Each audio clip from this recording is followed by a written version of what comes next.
ನಮಸ್ಕಾರ, ವನಶ್ರೀ ಚಾನಲ್ಗೆ ಸ್ವಾಗತ. ಹೊಸ ವಿಡಿಯೋ ತಂದಾಯಿತು. ಬನ್ನಿ ಇವತ್ತು ಆಸೆ ಸೀರಿಯಲ್ಲು ಹೇಗೆ ಮೂವ್ ಆಗುತ್ತೆ, ಏನು ಸ್ಟೋರಿ ನೋಡೋಣ. ಅದಕ್ಕಿಂತ ಮುಂಚೆ ನನ್ನ ವಿಡಿಯೋಕ್ಕೆ ಸಬ್ಸ್ಕ್ರೈಬ್ ಮಾಡಿಲ್ಲ ಅಂದರೆ ದಯವಿಟ್ಟು ಸಬ್ಸ್ಕ್ರೈಬ್ ಮಾಡ್ಕೊಳ್ಳಿ, ಹಾಗೆ ಒಂದು ಲೈಕ್ ಕೊಡಿ. ಶಾಂತಿ ಮನೆಯಲ್ಲಿ ಇವತ್ತು ಅಡುಗೆ ಅವಳು ಬೇಕು ಅಂತೇಳ್ಬಿಟ್ಟು ಹಾಕಿದ್ದ ಮನೋಜ. ಅದಕ್ಕೆ ಒಂದೆಮ್ಮ ಬಂದಿಯಾಳೆ. ಬಂದರೆ ಅವಳು ಕಂಡೀಷನ್ ಏನು ಅಂತ ಕೇಳಿ. ಇಲ್ಲಿ ಅವಳು ಕಂಡೀಷನ್ ಏನು ಅಂದರೆ ಶನಿವಾರ ಭಾನುವಾರ ರಜಾ ಬೇಕಂತೆ ಅವಳಿಗೆ. ಮತ್ತು ನಾನ್ ವೆಜ್ ಮಾಡಿದ್ರೆ 500 ಎಕ್ಸ್ಟ್ರಾ ಕೊಡಬೇಕಂತೆ. ಮತ್ತು 25,000 ರೂಪಾಯಿ ಸಂಬಳ ಕೊಡಬೇಕಂತೆ. ಆಮೇಲೆ ಟೀ ಮಾಡಿ ದೊಡ್ಡವರಿಗೆ ಗಂಡ ಹೆಂಡ್ತಿ ಕೊಡ್ತಾಳಂತೆ, ಬಾಕಿ ಅವರಿಗೆಲ್ಲ ಟೇಬಲ್ ಮೇಲೆ ತಂದಿಟ್ಟಿರ್ತೀನಿ, ಕುಡಿಬೇಕಷ್ಟೇ ಅಂತ ಹೇಳ್ತಾಳೆ. ಅದಾದಮೇಲೆ ಬಟ್ಟೆ ಎಲ್ಲ ತೊಳೆಯೋದು ಅವಳ ಕೆಲಸ ಅಲ್ಲಂತೆ, ವಾಷಿಂಗ್ ಮಿಷಿನ್ಗೆ ಹಾಕ್ಬೇಕಂತೆ. ದಿನಕ್ಕೆ 2 ಸಲ ಪಾತ್ರೆ ತೊಳೆಯೋದಂತೆ, ಅಡುಗೆ ಮಾಡಿಟ್ರೆ ಮುಗ್ದೋಯ್ತಂತೆ. ಹೀಗೆ ಅವಳ ಕಂಡೀಷನ್ಗಳು. ಮತ್ತು ಇವೆಲ್ಲ ಗೌರ್ಮೆಂಟು ಇದೆಲ್ಲ ಮುರಿಯೋಂಗಿಲ್ಲ, ಅವೆಲ್ಲ ನನಗೆ ಸಂಬಂಧಪಟ್ಟಿದ್ದಲ್ಲ ಅಂತ ಎಲ್ಲ ಹೇಳ್ತಾ ಇದ್ದಾಳೆ. ಇದನ್ನೆಲ್ಲ ಕೇಳಿ ಎಲ್ಲರಿಗೂ ತಲೆ ತಿರುಗಿ ಹೋಗ್ತಾ ಇದೆ. GST EST ಅಂಥವು ಇದಾವಲ್ಲ, ಅವೆಲ್ಲ ಮುರಿಯೋಂಗಿಲ್ಲ, ಫುಲ್ ಪೇಮೆಂಟ್ ನನಗೆ ಆಗಿಬಿಡ್ಬೇಕು ಅಂತ ಹೇಳ್ತಿದ್ದಾಳೆ. ಆಮೇಲೆ ಇನ್ನೂ ಕೆಲವೊಂದೊಂದು ಕಂಡೀಷನ್ಗಳು ತುಂಬ ಇದ್ದಾವೆ ಅವಳವು. ಆ ಕಂಡೀಷನ್ನೆಲ್ಲ ಹಾಕಿ ಅವಳನ್ನ ಕೆಲಸ ಮಾಡಿಸ್ಕೊಳ್ಳೋ ಹೊತ್ತಿಗೆ ಹರ ಹರ ಶಿವ ಶಿವ ಆಗುತ್ತೆ. ಹಾಗಾಗಿ ಅವಳು ಕರೆಕ್ಟಾಗಿ ಎಲ್ಲ ಕಂಡೀಷನ್ನಿಗೂ ಹೇಳ್ತಿದ್ದಾಳೆ. ಆ ಕಂಡೀಷನ್ಗೆ ಇವ್ರು ಒಪ್ಕೊಂಡ್ರೆ ಓಕೆ, ಒಪ್ಕೊಳ್ಳಿಲ್ಲ ಅಂದರೆ ಶಾಂತಿ ಬಾಯ್ ಬಿಡ್ತಾವಳೆ, ಮನೋಜ ಬಾಯ್ ಬಿಡ್ತಾವನೆ. ಮತ್ತು ಸೂರ್ಯ ಅಂತೂ ನಗ್ತಾ ಇದ್ದಾನೆ. ರವಿ ಅಂತೂ ಸುಸ್ತಾಗೋದ, ಅಡುಗೆಯವ್ರು ಬೇಕಾ ಇದಕ್ಕೆಲ್ಲ ಅಂತ ಹೇಳ್ಬಿಟ್ಟು ಅವಳು ಕಂಡೀಷನ್ ಆಗ್ತಾನೇ ಇದ್ದಾಳೆ ಈ ರೀತಿ. ಮತ್ತು ನನಗೆ ಒಬ್ಬರು ಲೇಡೀಸು ನನ್ನ ಹಿಂದೆ ಮುಂದೆನೇ ಇರಬೇಕು, ಇವ್ರ ಮನೇಲಿ ಇಷ್ಟು ಜನ ಗಂಡಸರಿದ್ದಾರೆ, ಯಾವ ಗ್ಯಾರಂಟಿ, ಅದಕ್ಕೋಸ್ಕರ ನೀವು ನನ್ನ ಹಿಂದೆ ಮುಂದೆನೇ ಇರಬೇಕು ಅಂತ ಶಾಂತಿಗೆ ಹೇಳ್ತಾ ಇದ್ದಾಳೆ. ಈ ಕಂಡೀಷನ್ನೆಲ್ಲ ಒಪ್ಕೊಳ್ಳೇಬೇಕು ಅಂತ. ಇದಕ್ಕೆಲ್ಲ ಅವ್ರ ಮನೆಯವರೆಲ್ಲ ಟುಷ್ ಪಟಾಕಿ ಸಾಕಾಗಿ ಹೋಗ್ಬಿಟ್ಟಿದ್ದಾರೆ ಇದನ್ನು ಕೇಳಿಕೊಂಡು. ಮೀನಾ ಎಲ್ಲನೂ ಮಾಡ್ಕೊಂಡು ಹೋಗ್ತಾಯಿದ್ಲು, ಆದರೆ ಮೀನಿಗೆ ಮರ್ಯಾದೆ ಅನ್ನೋದೇ ಇರಲಿಲ್ಲ ಈ ಮನೆಯಲ್ಲಿ. ಈಗ ನೋಡಿ ಗೊತ್ತಾಗ್ತಾ ಇದೆ. ರಂಗನಾಥ್ ಅಂತೂ ಖುಷಿಯೋ ಖುಷಿ. ಸದ್ಯ ನನ್ನ ಸೊಸೆ ಪ್ರತಿಯೊಂದು ಮಾಡ್ಕೊಂಡು ಹೋಗ್ತಿದ್ಲು, ಅಂಥ ಸೊಸೆನ ಇವಳು ಮನೆಯಿಂದ ಆಚೆ ಹಾಕಿದ್ದಾಳೆ. ಇವಾಗ ಇವಳು ಅನುಭವಿಸ್ಬೇಕು. ಇವಳು ಮಾಡೋಕ್ಕಾಗಲ್ಲ, ಕೆಲಸದವ್ರ ಹತ್ರನೂ ಮಾಡ್ಸೋಕ್ಕಾಗಲ್ಲ. ಹೇಗಿದೆ, ಚೆನ್ನಾಗಿದೆ ಇದೊಂಥರ ಅಂತ ಹೇಳ್ಬಿಟ್ಟು. ಆಮೇಲೆ ಮತ್ತೆ ಕಂಡೀಷನ್ ಅವಳದು ಹೇಗೆ ಅಂದರೆ, ಅಡುಗೆ ಮನೆಗೆ ಮತ್ತು ಹಾಲು ಮೊಸರು ತೊಗೊಂಬ ಅಂತ ಹೇಳೋಂಗಿಲ್ಲ, ಅವೆಲ್ಲ ಅವರೇ ತರಬೇಕು. ಅದಾದಮೇಲೆ ತರಕಾರಿ ಸೊಪ್ಪು ಸದೆ ಎಲ್ಲ ತೊಗೊಂಡು ಬಾ ಅಂತ ಹೇಳೋಂಗಿಲ್ಲ, ಮಾರ್ಕೆಟಿಗೆ ಹೋಗಿ ಮನೆಯವರೇ ತರಬೇಕು. ಎಲ್ಲ ತಂದು ಕೊಟ್ಟರೆ ಬೇಯಿಸಿ ಹಾಕ್ತೀನಿ, ಅದೊಂದು ಅಡುಗೆ ಮಾಡಿಡ್ತೀನಿ, ಊಟ ಮಾಡ್ಕೋಬೇಕು. ಎಲ್ಲ 9 ಗಂಟೆ ಒಳಗೆ ತಿಂಡಿ ಬಂದುಬಿಡಬೇಕು. 9 ಗಂಟೆ ಮೇಲೆ ಬಂದರೆ ತಿಂಡಿ ಇಲ್ಲ, ಓಕೆನಾ. ಆಮೇಲೆ ಮಧ್ಯಾಹ್ನ ಊಟಕ್ಕೂ ಅಷ್ಟೇ ಕಂಡೀಷನ್ ಇದೆ, ಅಷ್ಟರೊಳಗೆ ಬಂದರೆ ಊಟ ಅದಾದಮೇಲೆ ಊಟ ಇಲ್ಲ. ಆಮೇಲೆ ಎಕ್ಸ್ಟ್ರಾ ಏನಾದ್ರು ನೀವು ತಿಂದಿದ್ದು ಮಾಡಿದ್ದು ಇದ್ದರೆ ಪಾತ್ರೆಗಳು ನೀವೇ ತೊಳೆದಿಡಬೇಕು, ಅದಕ್ಕೆ ನನಗೂ ಸಂಬಂಧ ಇಲ್ಲ ಅಂತ ಎಲ್ಲ ಕಂಡೀಷನ್ ಹಾಕ್ಬಿಟ್ಲ. ಈ ಕಂಡೀಷನ್ನೆಲ್ಲ ಕೇಳಿದ್ದು ಸುಸ್ತಾಗಿ ಹೋದರು ಎಲ್ಲರೂ. ತಾರಾ ಅಂತೂ ನಗ್ತಾಳೆ, ಈ ಥರ ಕಂಡೀಷನ್ಗಳೆಲ್ಲ ಇದೆ ಅಂತ ಗೊತ್ತೇ ಇರಲಿಲ್ಲ ನನಗೆ ಅಂತ ಹೇಳ್ಬಿಟ್ಟು.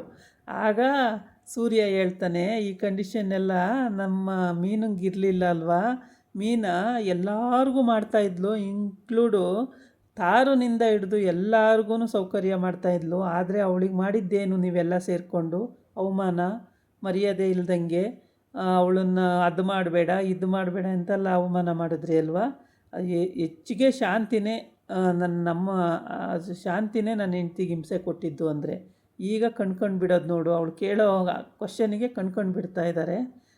ಇದೆಲ್ಲ ಮಾಡೋಕ್ಕೆ ಮತ್ತು ಇನ್ನೇನು ಕೆಲಸಕ್ಕೆ ಇಟ್ಕೋಬೇಕು ಅಂತೇಳ್ಬಿಟ್ಟು. ಕೆಲಸದವ್ರದ್ದು ಅಷ್ಟಿದೆ ಕಂಡೀಷನ್ಗಳು, ಅವೆಲ್ಲ ಒಪ್ಕೊಳ್ಳೇಬೇಕಾಗುತ್ತೆ. ಒಪ್ಕೊಳ್ಳಿಲ್ಲ ಅಂದರೆ ಕೆಲಸದವ್ರಿಲ್ಲ.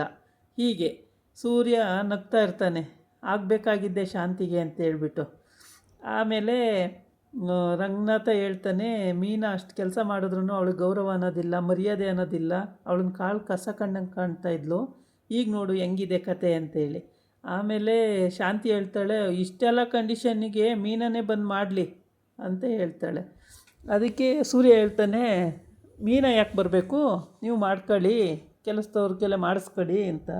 ಆಮೇಲೆ ರಂಗನಾಥ ಹೇಳ್ತಾನೆ, ಅಯ್ಯೋ ಸೂರ್ಯ ಬೇಡಪ್ಪ, ಮೀನಾ ಬರಲಿ, ಅವಳು ಕೆಲಸ ಮಾಡೋಕ್ಕಲ್ಲ, ನಮ್ಮ ಮನೆ ಸೊಸೆಯಾಗಿ ಬರಬೇಕು ಅವಳು, ಇವಳು ಹೇಳ್ತಾಳೆ, ಇವಳು ಮಾತು ಕೇಳು ಅಂತೇಳಿ, ಫೋನ್ ಮಾಡಪ್ಪ ನೀನು ಅಂತ. ಆಮೇಲೆ ಶಾಂತಿ ಹೇಳ್ತಾಳೆ, ಮೀನನ್ನು ಕರಿ, ಮೀನನ್ನೇ ಬರಲಿ ಮನೆಗೆ ಅಂತೇಳಿ. ಏನಕ್ಕೆ ಕೆಲಸದವಳಾಗೆ ಅಂತ. ಕೆಲಸದವಳಲ್ಲ ಕಣೋ, ಕರಿಯೋ ಮನೆಗೆ ಅಂತ ಹೇಳ್ತಾಳೆ. ಆಮೇಲೆ ಫೋನ್ ಮಾಡ್ತಾನೆ. ಫೋನ್ ಮಾಡಿದ್ದಕ್ಕೆ ಅವಳು ಬರಲ್ಲ ಅಂತಾಳ. ಮತ್ತು ಅಲ್ಲಿಗೆ ಹೋಗ್ತಾನೆ ಸೂರ್ಯ. ಅಲ್ಲಿಗೆ ಹೋಗಿ ಅಲ್ಲೇ ವಿಚಾರಿಸ್ತಾನೆ, ಬಾ ಹೋಗೋಣ ಮನೆಗೆ ಅಂತ. ನಾ ಬರಲ್ಲ ಅಂತಾಳೆ. ಏಕೆಂದರೆ ಅತ್ತೆ ಎಲ್ಲ ಕಳಿಸಿರೋದು, ಅತ್ತೆನೇ ಕರಿಬೇಕು ಅನ್ನೋದು ಅವಳ ಇಂಟೆನ್ಷನ್ ಆಗಿರುತ್ತೆ. ಹಾಗಾಗಿ ನಾನು ಬರಲ್ಲ ಮನೆಗೆ ಅಂತಾಳೆ. ನನಗೆ ಕೆಲಸ ಇದೆ, ಹೋಗಬೇಕು ನಾನು ಅಂತೇಳಿ. ಅದು ಸರಿ, ಅರ್ಧ 10 ನಿಮಿಷ ಲೇಟ್ ಆದರೂ ಪರವಾಗಿಲ್ಲ, ಏನಾಗಲ್ಲ ಬಿಡು ಅಂತ ಹೇಳ್ತಾನೆ. ಇಲ್ಲ ಇಲ್ಲ, ಹಂಗೆ ಆಗಲ್ಲ, ಕೆಲಸ ಇದೆ, ಬೇಗ ಹೋಗ್ಬೇಕು ನಾನು, ಅದೇನು ಬಂದಿದ್ದ ವಿಷಯ ಹೇಳಿ ಅಂತ. ಅಪ್ಪ ಹೇಳಿದ್ರು ಮನೆಗೆ ಕರ್ಕೊಂಬ ಅಂತೇಳಿ. ಅಪ್ಪ ಹೇಳಿದ್ರು ತಾನೇ, ಅಮ್ಮ ಹೇಳಿಲ್ವಲ್ಲ, ಅದಕ್ಕೇ ನಾನು ಬರಲ್ಲ ಅಂತ ಹೇಳ್ತಾಳೆ. ಸರಿ, ಈಗೇನು ಮಾಡಬೇಕು ಅಂತ ಅನ್ನೋದು. ಗುಡ್ ಬೈ ಹೊಡಿಲ್ಲ ನಿನ್ನ ಎದುರುಗಡೆ, ಅದು ಆಯಿತು, ಹೊಡೆದಾಯ್ತು. ಆಮೇಲೆ ಸಾರಿ ಕೇಳಿದ್ದು ಆಯಿತು. ಏನೇ ಮಾಡಿದ್ರೂ ಇಲ್ಲ, ನಾ ಬರಲ್ಲ, ನೀವು ಬೇಜಾರು ಮಾಡ್ಕೋಬೇಡ್ರಿ, ನಾನು ಬರಲ್ಲ ಅಂತ ಹೇಳ್ತಾಳೆ. ಮತ್ತೇನು ಮಾಡಬೇಕು ಅಂತಂದ್ರೆ, ಅತ್ತೆನೇ ಕರಿಬೇಕು, ಅವರೇ ತಾನೇ ನನ್ನನ್ನು ಆಚೆ ಹಾಕಿರೋದು, ಅವರೇ ಕರಿಬೇಕಾಗುತ್ತೆ, ನಾನಂತೂ ಬರಲ್ಲ ಅಂತ ಹೇಳ್ತಾಳೆ. ಸರಿ ಬಿಡು, ಅವರೇ ಕರಿಯೋ ಹಾಗೆ ಮಾಡ್ತೀನಿ ನಾನು ಅಂತ ಹೇಳಿಬಿಟ್ಟು ಸೂರ್ಯ ಅಲ್ಲಿಂದ ಹೊರಡಬೇಕು. ಆಮೇಲೆ ಸಾರಿ ಕೇಳ್ತಾನೆ, ಗುಡ್ ಬೈಸ್ ಹೊಡಿತಾನೆ, ನನಗೆ ಟೈಮ್ ಆಯಿತು ನಾನು ಬರ್ತೀನಿ ಅಂತ ಹೊರಡ್ತಾಳೆ. ಎಷ್ಟೊಂದೆಲ್ಲ ಅಷ್ಟು ಬೇಜಾರು ಮಾಡಿ ಹಾಕಿದ್ದಾರೆ ಅವರೆಲ್ಲ ಮನೆಯವರು. ಆದ್ರೂ ಅವಳಿಗೆ ಪ್ರೀತಿ ಇದೆ, ನನ್ನ ಗಂಡನ ಮನೆ ಅನ್ನೋದು ತುಂಬ ಪ್ರೀತಿ ಇದೆ. ಹಂಗಾಗಿ ಅವಳು ಸೂರ್ಯನ ನೋಡಿ, ಸರಿ ಅಮ್ಮ ಹೋಗಿ ಬರಲ್ಲ ಮತ್ತೆ ನಾನು ಅಂತಾನೆ. ಹೋಗ್ಬಿಟ್ಟು ಬನ್ನಿ, ಶಾಂತಿನೇ ಕರಿಯೋ ಹಾಗೆ ಮಾಡ್ತೀನಿ ಬಿಡೋ, ಸಕ್ಕರೆನೇ ಕರಿಯೋಂಗೆ ಮಾಡ್ತೀನಿ ಅಂತ ಹೇಳ್ಬಿಟ್ಟು ಹೋಗ್ತಾನೆ. ಆಮೇಲೆ ಅಲ್ಲಿ ಮನೆಗೆ ಹೋಗ್ತಾನೆ. ಮನೆಗೆ ಹೋಗಿ ಆ ವಿಷಯ ಹೇಳಬೇಕು ಅವನು. ಆದರೆ ಆ ವಿಷಯ ಹೇಳಬೇಕು, ಮತ್ತು ಅಲ್ಲಿವರೆಗೆ ಶಾಂತಿದೆ ಈಗ ಅಡುಗೆ. ತಾರಾ ಏನೂ ಮಾಡಲ್ಲ. ಅಂದರೆ ಇಲ್ಲಿ ಹೆಂಗಾಯಿತು ಅಂದರೆ, ಮೀನಿಗೆ ಸ್ವಲ್ಪ ರೆಸ್ಟ್ ಸಿಗಲಿ ಅನ್ನೋ ಉದ್ದೇಶಕ್ಕೆ ತಾರಾ ಅವರೇ ಮಾಡಲಿ, ಶಾಂತಿನೇ ಮಾಡಲಿ ಅಡುಗೆನ ಅನ್ನೋ ಒಂದು ಉದ್ದೇಶ, ಗಂಡಿಗೆ ಹುಷಾರಾಗಬೇಕು ಅನ್ನೋದೊಂದು ಏನೇನೋ ಹೇಳಿ ಮಾಡೋಂಗೆ ಮಾಡಿದ್ಲು. ಇವನು ಗುಡ್ ಬೈಸು ಹೊಡೆದಾಯ್ತು, ಮೀನಿನ ಮುಂದೆ ಎಲ್ಲ ಆಯಿತು. ಅವಳಿಗೆ ನಗು, ಎಲ್ಲ ಮಾಡ್ತಾರಲ್ಲ, ಸಾರಿ ಕೇಳ್ತಾರೆ, ಗುಡ್ ಬೈಸ್ ಹೊಡಿತಾರೆ, ಎಲ್ಲ ಮಾಡ್ತಾರಲ್ಲ ಅಂತೇಳ್ಬಿಟ್ಟು ಸಖತ್ತು ನಗು ಬರುತ್ತೆ. ಆ ನಗು ತಡ್ಕೊಂಡು ಆಯಿತು ಬಿಡಿ ಹೋಗಲಿ ಅಂತಾಳೆ. ಸದ್ಯ ಈಗಾರು ಕ್ಷಮಿಸ್ಬಿಟ್ಟಲ್ಲ ನನ್ನ ಅಂತೇಳ್ಬಿಟ್ಟು ಅಲ್ಲಿಂದ ಮಾತಾಡ್ತಾ ಇರ್ತಾರೆ ಇಬ್ಬರೂ. ಹೇಗೆ ಮನೆಗೆ ಮತ್ತೆ ಬರೋದಕ್ಕೆ ಸಕ್ಕರೆನೂ ಕರಿಯಂಗೆ ಮಾಡ್ತೀನಿ ಬಿಡು, ನೀನೇನು ಟೆನ್ಷನ್ ತಗೋಬೇಡ, ಒಟ್ಟಿಗೆ ಮನೆಗೆ ಬರಬೇಕಷ್ಟೇ ನೀನು ಅಂತೆಲ್ಲ ಹೇಳ್ತಾನೆ. ಎಲ್ಲ ಹೇಳಿ ಮನೆಗೆ ಕರೆಯೋವಂಥ ಸಿಚುವೇಶನ್ನು. ಆವಾಗ ಖುಷಿಯಾಗಿ ಹೋಯ್ತಾನೆ ಸೂರ್ಯ. ಸದ್ಯ ಮನೆಗೆ ಬರ್ತೀನಿ, ಅವರೆಲ್ಲ ಕರೆದ್ರೆ ಬರ್ತೀನಿ ಅಂತ ಅಂದ್ಲಲ್ಲ ಅಂತೇಳಿ. ಅಷ್ಟೆಲ್ಲ ಅವಮಾನ ಮಾಡಿದ್ದಕ್ಕೂ ಬರ್ತೀನಿ ಅಂದ್ಲಲ್ಲ ಅಂತೇಳ್ಬಿಟ್ಟು ಖುಷಿ ಪಡ್ತಾನೆ. ಆಮೇಲೆ ತಾರಾ ಕೂಡ ಅವಳಿಗೂ ಖುಷಿ ಆಗುತ್ತೆ. ಆ ಥರ ಇಲ್ಲ ಹುಡುಗಿ, ಒಳ್ಳೆ ಹುಡುಗಿನೇ. ಸ್ವಲ್ಪ ದಿನ ರೆಸ್ಟ್ ಸಿಗಲಿ ಅನ್ನೋ ಉದ್ದೇಶಕ್ಕೆ ಹಂಗೆ ಮಾಡಿದ್ಲು ಅಷ್ಟೇ, ಅತ್ತೆನೇ ಮಾಡ್ಕೊಂಡು ಹೋಗಲಿ ಅಂತೇಳಿ. ಇದಾಗಿತ್ತು ಇವತ್ತಿನ ವೀಡಿಯೋ. ನಾಳೆ ಇನ್ನೊಂದು ವೀಡಿಯೋ ಜೊತೆ ಬರ್ತೀನಿ. ನಮಸ್ಕಾರ.